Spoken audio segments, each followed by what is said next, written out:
Welcome to today's TLC. Whether you found this podcast on my website, through the emails I send, or simply from a friend, I'm glad that you've decided to add some TLC today. I love doing these podcasts.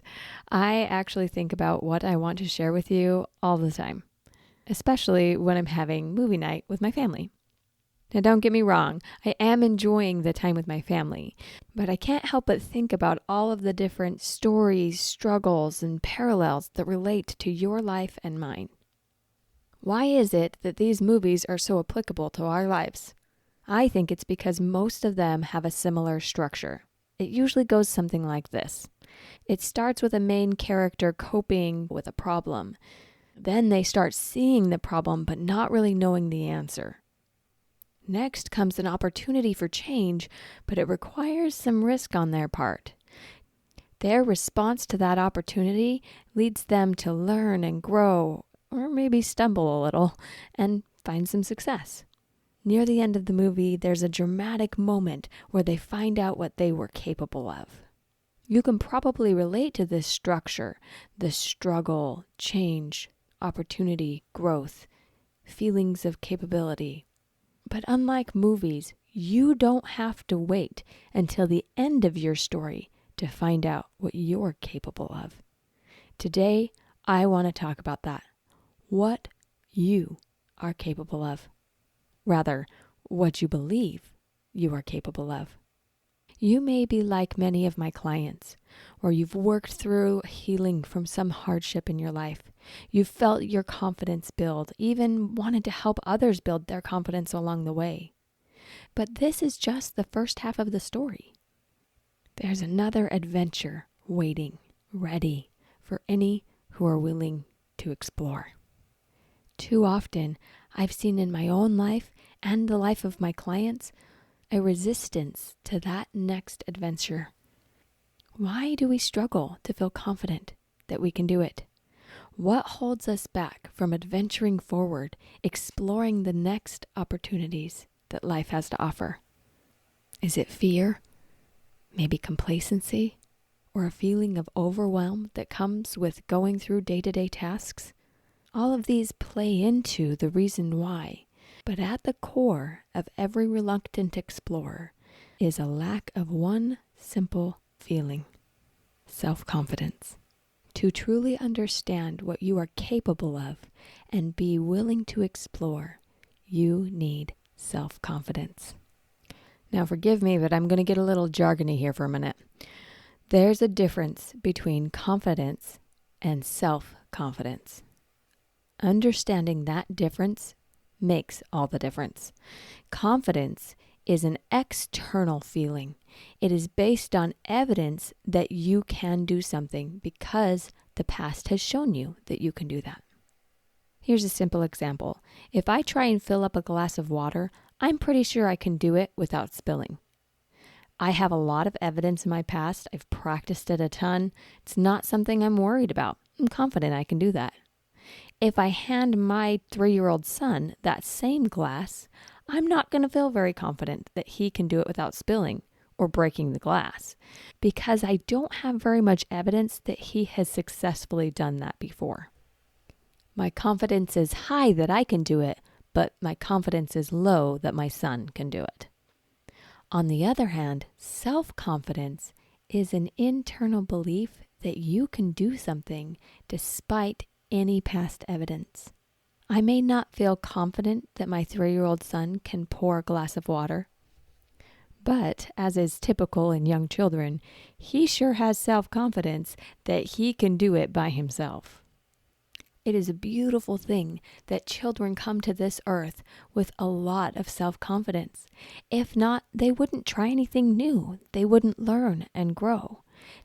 They have an inner belief that leads them to try new things. Unfortunately, over time, they often quiet that inner voice, instead listening to voices of doubt or fear of failure.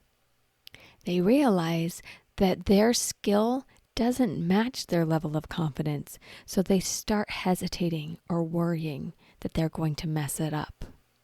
Too often, as we grow up, we drop our self-confidence and instead pursue a more tangible, predictable confidence.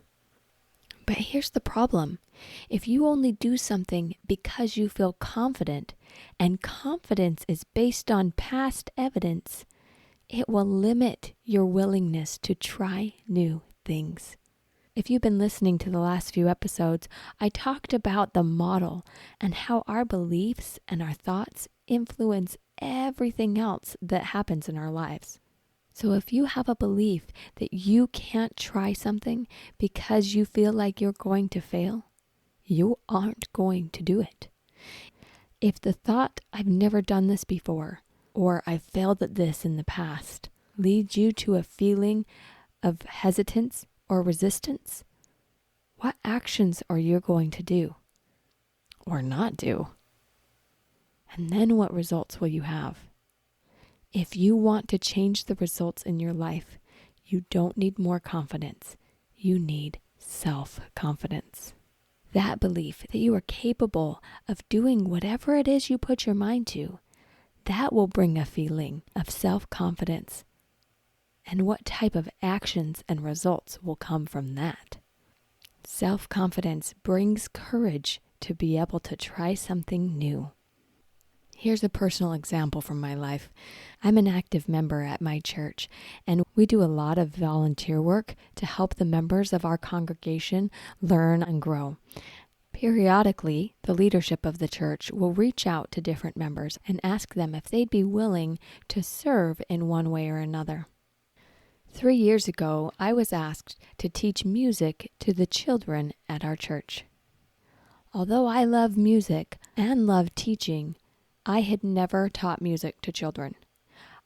I also was in the baby phases of learning how to be a life coach and very focused on teaching adult women.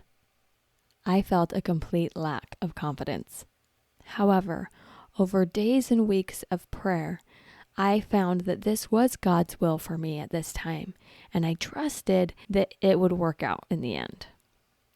I remember the first time I stood up in front of the children and the other adults that were in the room. I felt so out of place.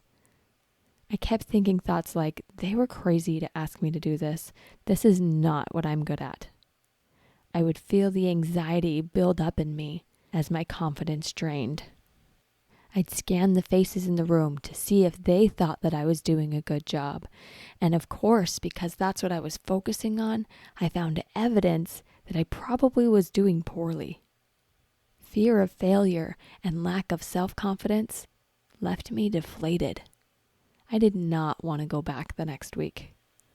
I spent a few days wrestling in my heart and my mind, comparing myself to my friend who had previously served these children, and thinking of all of the ways where I just felt inadequate. In this frame of mind, I had zero motivation to move forward on that adventure. Luckily, I had received the answer that that was what I was supposed to be doing at that time. And after a few humbling moments of prayer, I quieted my mind and listened to that light within. And you know what it said? You don't have to be good at this. You just have to be willing to try. That moment gave me freedom. Freedom to explore what could be possible. Freedom to find new ways to learn and grow. And because I was willing to be bad at it, I was able to learn how to be good at it. Fast forward 3 years later, I've recently been asked to serve in a different role in my church, and it broke my heart. I grew to love those children, and I grew to be pretty darn good at teaching them music. But that growth never would have happened if I wasn't willing to try, willing to find my self-confidence. I didn't have to be good at it to feel self-confident. What are you wanting to change in your life? Why have you not done it yet? What evidence are you focusing on that's affecting your confidence, blocking your belief that you can do it? What are you afraid of? Did you know that fear and excitement are actually the same chemical release in your body? Your brain just interprets them differently depending on what you focus on. Self-confidence helps you focus on excitement. But let's talk about fear for a moment. What is your biggest fear? I want you to go there for just a moment. Whatever came up for you when I asked you what you want to change in your life, think about what fears might be blocking that change. Is it a fear of hurting someone? A fear of looking dumb? Or simply just a fear of failure? The best way to build self-confidence is to neutralize a fear of failure. Fear of failure cripples your willingness to even try.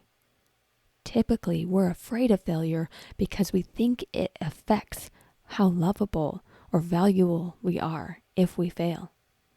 And of course, we're not going to try if we don't love ourselves through failure. Knowing that you have your own back on the other side, no matter whether you fail or succeed, gives you the confidence to try. The self-confidence. Embrace failure as a part of learning and know that you'll remember your worth and love yourself even if you fail. You can have your own back. That's true self-confidence. And when you have this mindset, it will be easier to build evidence that will also bring you confidence. Here's today's TLC. Take a moment to thoughtfully answer this question. What do you believe that you are capable of, and why?